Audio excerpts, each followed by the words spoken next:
We got some awesome news for you guys at home. Today is week 1 of a brand new series, Don't Take the Bait. It's going to be taken by our very own Mark Pomery. Enjoy it.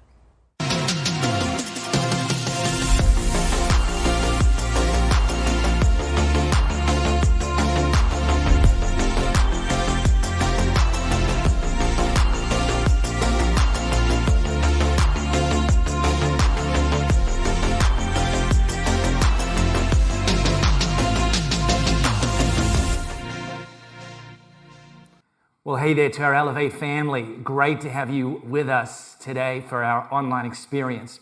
And today we're launching a brand new series. I'm very excited about this. I mean, I'm excited about every series we teach. We don't just throw anything out there.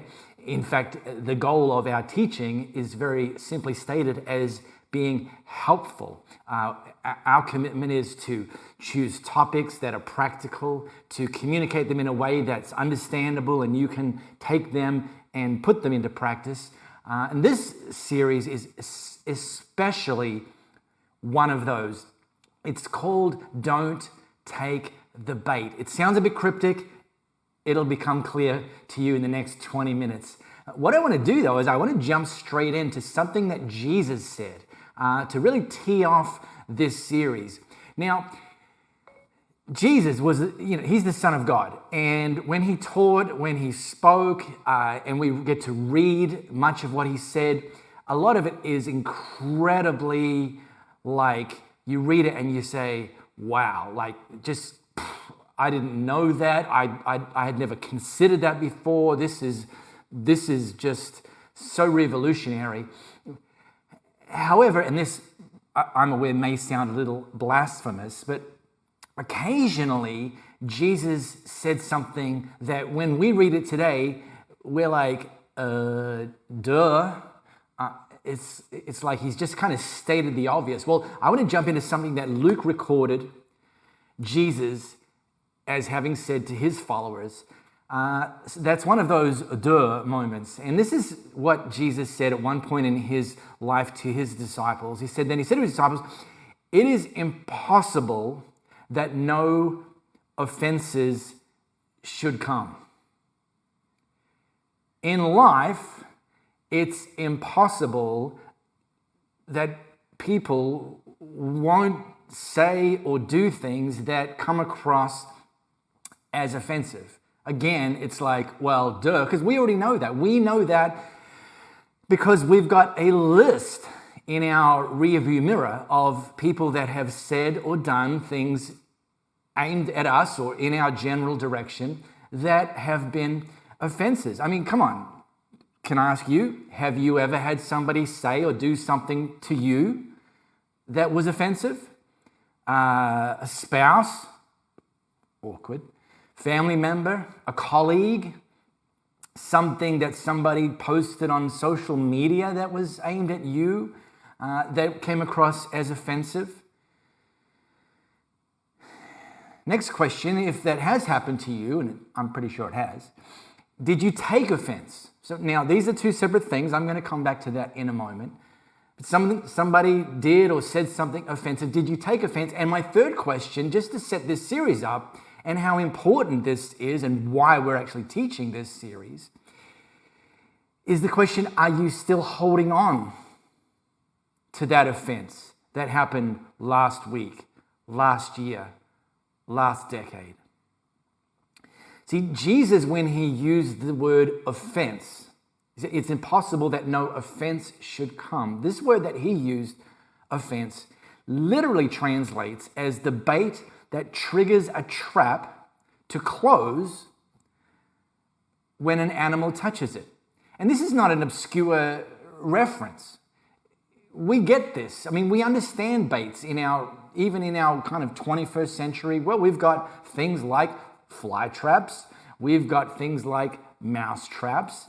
We're familiar with those and have been for decades. However, they're not really harmful to humans. Certainly not life-threatening.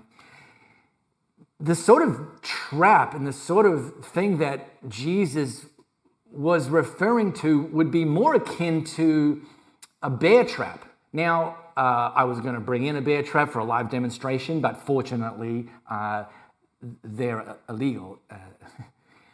So here's a picture. But, this is a bear trap. Now, whether you've seen one in the wild or seen one on a Nat Geo doco, whatever it is, the reality is this sort of trap is open and bait is put on the inside section with the goal to lure the bear towards the bait and ultimately have that bear reach in and try to take the bait. But when the bear takes the bait, the trap is triggered and the bear gets stuck. And this is one of the approaches, one of the weapons that the devil uses against us. And I would go so far as to say not only is it a weapon that the devil uses against us, but that's actually, of all the ways that he tries to limit or destroy us, the trap of offense may be his most hidden weapon, his least obvious weapon. Especially because we think that, we can agree that Jesus was right, that offenses will come, but too many people have a misguided notion of how we ought to respond when offenses come. And so this series is all about teaching us and equipping us and putting tools in our hands so that we can be better equipped to respond in a healthy way when things are said and done towards us that are offensive. Because the devil, if we try to take the bait that he's luring us into, temporarily it will limit us, that we'll get stuck in the trap and we can't keep moving forward to the things that God's called us, forward to following Jesus in a healthy and effective way. And ultimately, if we stay stuck in that trap of offense, like the bear stuck in that trap, it will destroy us. And so I hope that over the course of this series, that if you're stuck right now, that God is going to use this series to help you get free, to help you get unstuck, to help you move beyond, move forward. If you're not stuck, then I hope this series is going to be all about helping you stay unstuck, stay free, prevent getting caught in the trap in the first place. Because this is the truth of the matter. Avoiding offense is impossible. We agree with Jesus on that one. But taking offense, it's not the same thing. These are two separate things. Having offense inbound and taking offense are two separate things. And avoiding offense is impossible, but taking offense is a choice. So we're going to develop a toolkit, or as Liam Neeson said repeatedly in Taken 1, Taken 2, Taken 3, is there a fourth? It's just a matter of time, I'm sure. That we can develop a very particular set of skills. And the reality is, when it comes to responding in a healthy way to offensive things inbound, too many people haven't developed a very particular set of skills. A few weeks ago, a friend of mine who works in secondary education was sharing a story about how one of their sporting teams from their school was at a sporting venue playing the sport against a visiting team. And how that visiting team, as they were leaving the venue to go and get back on their bus to go back to their school, started taunting the students from my friend's school, taunting them with adult language that I won't repeat here, offering various types of hand and finger gestures that I will not demonstrate here. And initially, my friend's students started to react, started to yell back, started to actually move towards this opposing team. And my friend stood in front of them and said, no, This is not how we respond. We are better than this. Stay where you are. Do not say anything. Do not respond. You're better than this. And she thought it was problem solved because she's been building the culture into the students, and they were like, oh yeah, that's right. Thanks for the reminder. Yep, okay, we are better than this.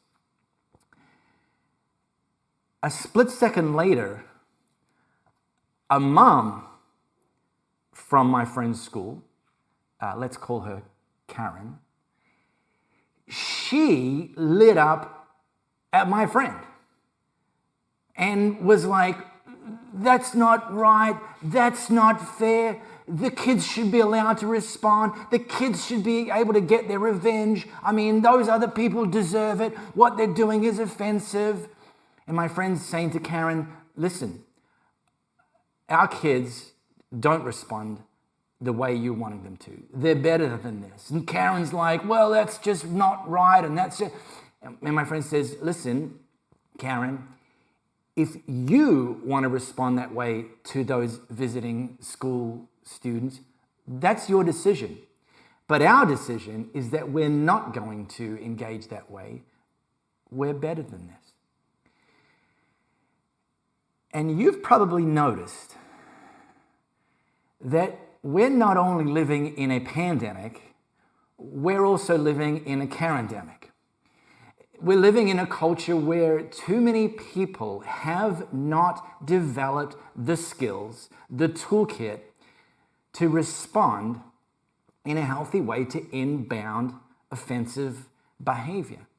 And so we're going to get into that. But before we do, I think it's actually important that we set ourselves up as followers of Jesus to be people who are less likely to be the offenders, to be the ones who offer up offensive things and say offensive things. So let me just cover this off first before we get onto the other side of the coin about how to respond to inbound offense. And this is about us as followers of Jesus loving our neighbor. You know, we've got people in our sphere who aren't good at responding to offensive behavior. How about if we were the ones that reduced the likelihood of being the offenders? That's a way to love our neighbor. It's also a way to build trust and to build influence. That you're not that guy in their world. You're not that girl in their world. In fact, you're the opposite. You're the one that your words and your actions aren't offensive. They're actually encouraging and empowering. So here's a checklist that I use and recommend before you speak or act. Try asking these questions. Number one, do I need to have an opinion on this? Now, listen carefully. I said, do I need to even have an opinion? I'm not talking about do I need to share an opinion, which some people think is inevitable, you have to share it. No, I'm actually just taking a step back. Is this something I even need to have an opinion on? Is this even something I need to give bandwidth to even have an opinion? If it doesn't affect me, if I can't be a positive agent of change in this, I should just, maybe I'm just going to sit on the sidelines. So that's question number one. Do I need to have an opinion on this? If you think maybe I do need to give this some consideration. Okay. Question number two, do I need to share an opinion on this? Question number three, before I share an opinion, if I'm thinking maybe I do, because maybe I can be an agent of change, positive change, have I built the sort of platform of trust with the person that I am considering sharing my opinion with that's going to have them receive me as an ally and not a combatant? Question number four, what's my objective? Do I just want to prove something, show how clever I am, place more importance on being right than being right with the person? Am I solution oriented? Am I going in with like, hey, I think that something can be improved here, and so I want to put that on the table? And question number 5, if you've kind of said yes to the first 4, all of them, is have I given consideration to my approach? Because you can have the best intentions.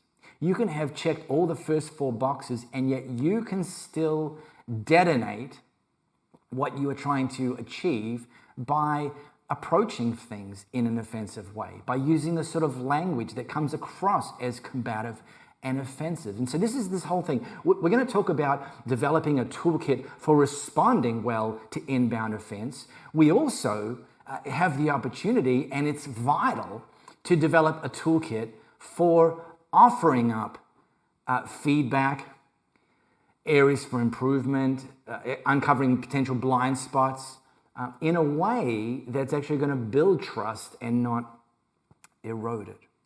So all I want to do today is just look at a very simple, well, simply described at least, simple trick that Solomon, King Solomon, one of the wisest people that ever lived, that he taught and teaches about how we can avoid taking the bait and getting stuck in the trap of offense just in the small stuff, what the judicial system might call minor offenses. Things like, someone offered up an offhanded comment, and yeah, they probably shouldn't have, and yeah, it was in a bit poor taste, or it was ill-considered, but in the bigger scheme of things, it probably wasn't fatal. Minor offense. Maybe someone ghosted you, didn't get back to you in real life or online with a question you asked, or, hey, want to meet up for coffee, or can you come to my event? Probably a minor offense. Or someone disappointed you, like, okay, it's not cool, we don't like it, but in the grand scheme of things, in the eternal scheme of things, it was probably more of a minor offense than a fatal offense. So here's something that Solomon offers up as instruction to dealing with, in a healthy way, minor offenses. And he wrote this: a person's wisdom yields patience. It's to one's glory to overlook an offense. So here's a couple of immediate takeaways from what Solomon said. That number 1, it's only wise people that overlook an offense. And I think you know this. I think you know this because in your sphere, you likely have some people who struggle to overlook an offense, and then you likely have some other people that find it very easy to overlook an offense. And I would hazard a guess that it's typically the wiser ones that are the ones that say, that's just not worth it. It's just not worth my bandwidth.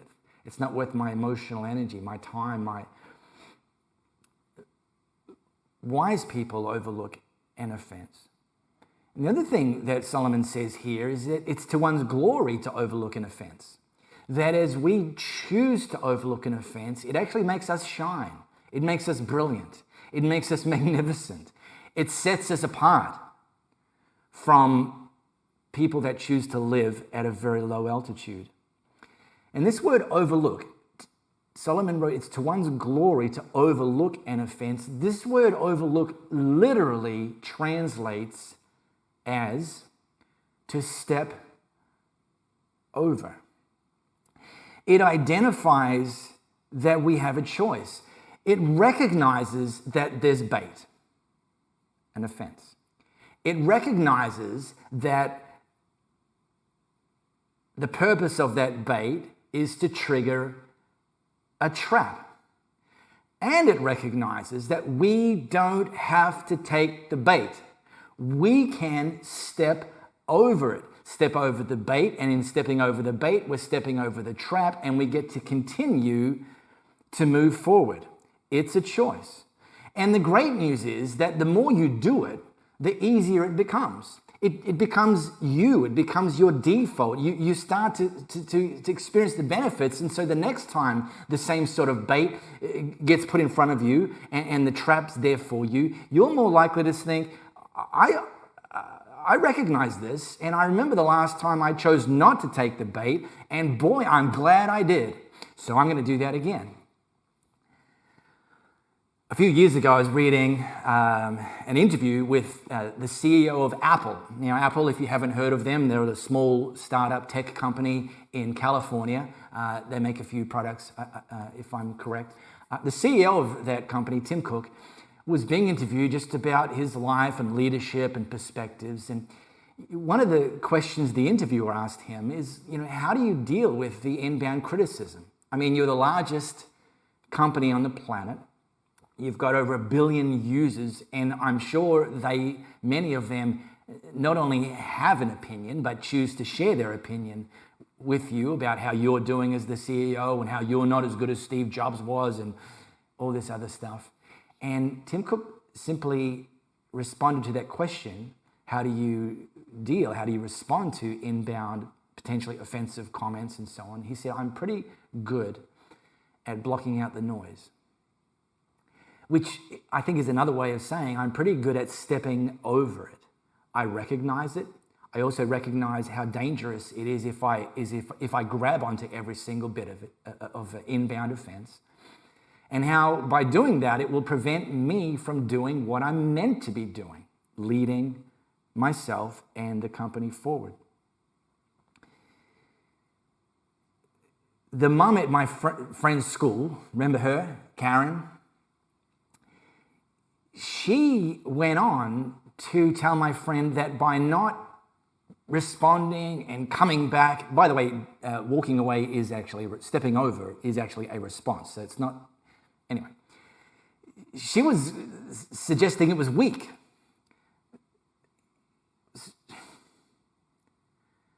Well, here's my question. When the bait is put in front of us, somebody says something or does something offensive, and we understand that if we take the bait that we're going to get lured and stuck into a trap. The person that chooses to step over it, are they the weak one or the strong one? Are they the one that steps over it? Are they weaker or stronger than the one that gets lured in? This week I read a story of a gentleman. He had set up at his house this kind of system where when someone rang his doorbell, if he was in the back room of the house, a buzzer would go off that he could hear. Now that's not unusual. A buzzer would go off in the back room of the house. The problem was that this buzzer was super, super, super loud, and every time it went off, it kind of like startled him. And so he thought the better approach is to swap the buzzer out with a light. And so he did that himself, DIY job, took the buzzer down, replaced it with a light. And immediately he discovered the problem was that the light, the power going to the light made the light barely even visible. So it was essentially useless. And so he called an electrician friend of his in and just explained the situation, explained the problem to him. And his electrician friend said this, and I quote, "It takes more power to shine than it does to make noise."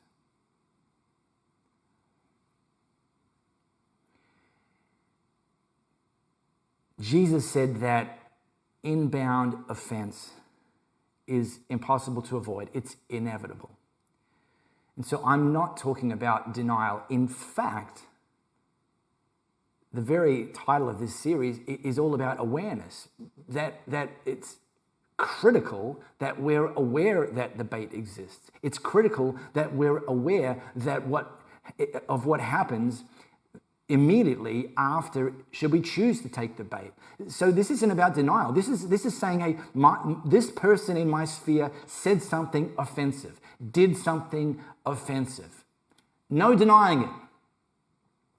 For the record, Judge, it happened. Judge says, yes, I understand, I believe you.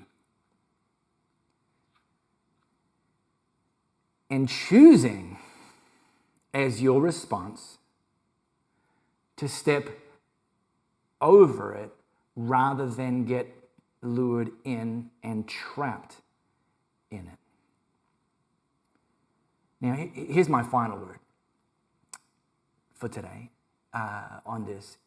If somebody is repeatedly saying, someone in your sphere is repeatedly saying or doing the same kind of thing that just comes across as offensive, I think we have an obligation as a friend to bring that to their attention. And again, choose your approach, choose your words. Your objective is for improvement and to build them up, not pull them down.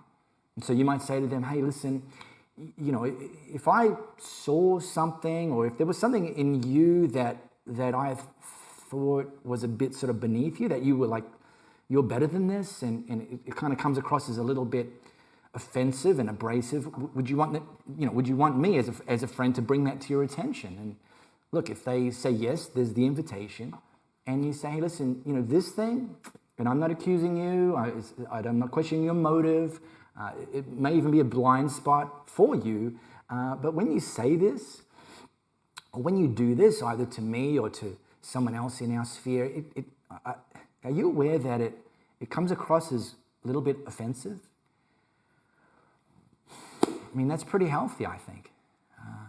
Now, they might say, yeah, and I don't care. And if somebody in your sphere is aware and just continues on saying or doing offensive things, then yeah, you might need to reroute your relationship with them,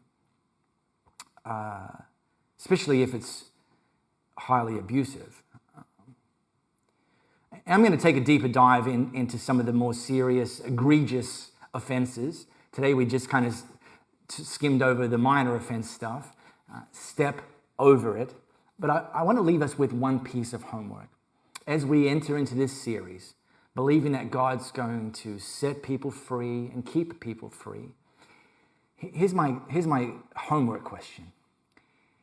Is there something that somebody said or somebody did in your past, recent past, distant past, that was offensive, and you took offense because you didn't know that there was an alternative and better approach? You took offense, and you're still holding on to it.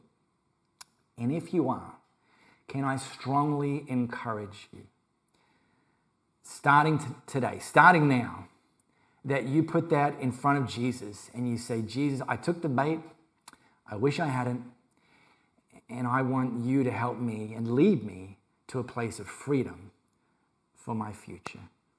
In Jesus' name. Hey, next week we're going to continue this series. I'm already excited about it and love you to join us. And I'd love you to bring someone with you, because this topic, this isn't just for Jesus followers. This is for humans. And there's a chance that you have someone in your sphere that has taken the bait or does take the bait, and we want to help them as well as you. So we'll see you next week, and we'll see a friend with you as well. God bless you. Love you guys.